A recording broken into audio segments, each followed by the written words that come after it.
ఆ ఊరి వాళ్ళంతా తమ ఇల్లు, తమ బతుకులు ఏమైపోతాయనే భయంతో నిలబడిపోతారు. భారీ మిషన్లు తీసుకొచ్చి అక్కడ పనులు మొదలు పెట్టడానికి సిద్ధమవుతుంటే వాళ్ళను ఆపడానికి దేవి ధైర్యంగా ముందుకు వస్తుంది.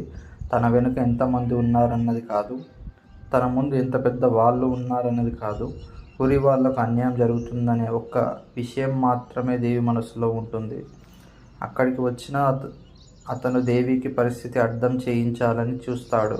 కానీ దేవి మాత్రం ఊరి ప్రజల బాధను తన బాధగానే భావిస్తుంది. వాళ్ళ ఇళ్లను, వాళ్ళ జీవితాలను కాపాడాలని గట్టిగా నిలబడుతుంది. దేవి మాటలు వింటున్న ఊరి వాళ్లకు కూడా కొంచెం ధైర్యం వస్తుంది. ఇంతలో వసుంధర అక్కడికి రావడంతో పరిస్థితి మొత్తం మారిపోతుంది. వసుంధరను చూసిన ఊరి వాళ్ళంతా భయపడిన దేవి ధైర్యం మాత్రం వెనక్కి తగ్గలేదు. వసుంధర ముందు నిలబడి ఊరి వాళ్ళ తరపున ప్రశ్నిస్తుంది. తన నిర్ణయాన్ని ఎవ్వరూ ఎదిరించకూడదని మాట్లాడే వసుంధరకు దేవి ఇలా ఎదురు నిలబడటం అస్సలు నచ్చదు. వసుంధర ఎంత గట్టిగా మాట్లాడితే దేవి కూడా అంతే ధైర్యంగా సమాధానం చెబుతుంది. ఇద్దరి మధ్య మాటలు పెరుగుతుంటే అక్కడున్న వాళ్ళంతా చూస్తూ ఉండిపోతారు. దేవిని చూసి వసుంధర కోపం పెరుగుతూనే ఉంటుంది. కానీ దేవి ముఖంలో మాత్రం భయం కనిపించదు. తనకు న్యాయం అనిపించిన విషయం కోసం ఎంత దూరమైనా వెళ్ళాలనే మనస్తత్వం దేవిది. అయితే అక్కడే ఒక ఊహించని సంఘటన జరుగుతుంది. దేవితో పాటు నిలబడిన పెద్ద ఆవిడ ఒక్కసారిగా కుప్పకూలిపోతుంది. ఆమె పడిపోవడంతో దేవి కంగారు పడిపోతుంది. చుట్టూ ఉన్న వాళ్ళంతా పరిగెత్తుకొచ్చి ఆమెను లేపడానికి ప్రయత్నిస్తారు. అప్పటి వరకు ధైర్యంగా మాట్లాడిన దేవి ఆ పెద్దావిడ పరిస్థితి చూసి కన్నీళ్లు పెట్టుకుంటుంది. వెంటనే ఆమెని ఆసుపత్రికి తీసుకెళ్తారు. డాక్టర్ దగ్గరకు వెళ్ళిన దేవి జరిగిన విషయం చెప్పి ఆమెను కాపాడాలని వేడుకుంటుంది. తనతో ఉన్న పెద్ద ఆవిడ మంచంపై పడుకొని ఉండటం చూసి దేవి తట్టుకోలేకపోతుంది. ఆమె పక్కనే కూర్చొని కన్నీళ్లు పెట్టుకుంటుంది.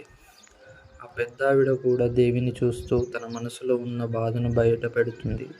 ఆమె ఆ మాటలు వింటున్న దేవి మరింత ఎమోషనల్ అవుతుంది. ఊరి వాళ్ళ కోసం మొదలుపెట్టిన పోరాటం వల్ల తన వాళ్ళకే ఏమైపోతుందని బాధపడుతుంది.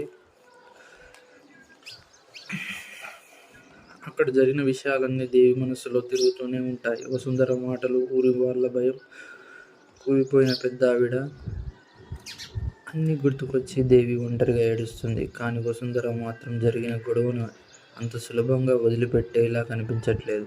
తన కొడుకుతో మాట్లాడుతున్న వసుంధర కోపం ఇంకా తగ్గదు. దేవి తనకు ఎదురు నిలబడిన విధానం ఆమె మనస్సులో బలంగా ఉండిపోతుంది. కానీ అతను మాత్రం వసుంధరను శాంతింపజేయడానికి ప్రయత్నిస్తాడు. దేవి ఎందుకు అలా మాట్లాడుతుందో అని అర్థం చేసుకోవాలని చెప్పే ప్రయత్నం చేశారు.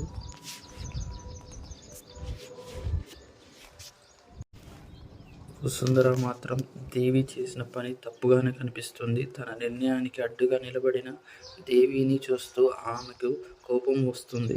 కానీ విధి చేస్తున్న ఆట వసుంధరకు ఇంకా అర్థం కావటం లేదు. తను కోపంగా చేస్తున్న దేవి జీవితంలో ఎలాంటి నిజం దాగి ఉందో, దేవికి వసుంధర మధ్య ఉన్న బంధం ఎటువైపు తీసుకెళ్తుందో ఇంకా తెలియాల్సి ఉంది. ఇక చివరిలో కనిపించిన పరిస్థితులు చూస్తే దేవి పోరాటం ఇక్కడితో ఆగేలా లేదు. ఊరి వాళ్ళ కోసం ఆమె మళ్ళీ నిలబడుతుంది. అదే సమయంలో వసుంధర కూడా తన నిర్ణయం మార్చుకునేలా కనిపించడం లేదు.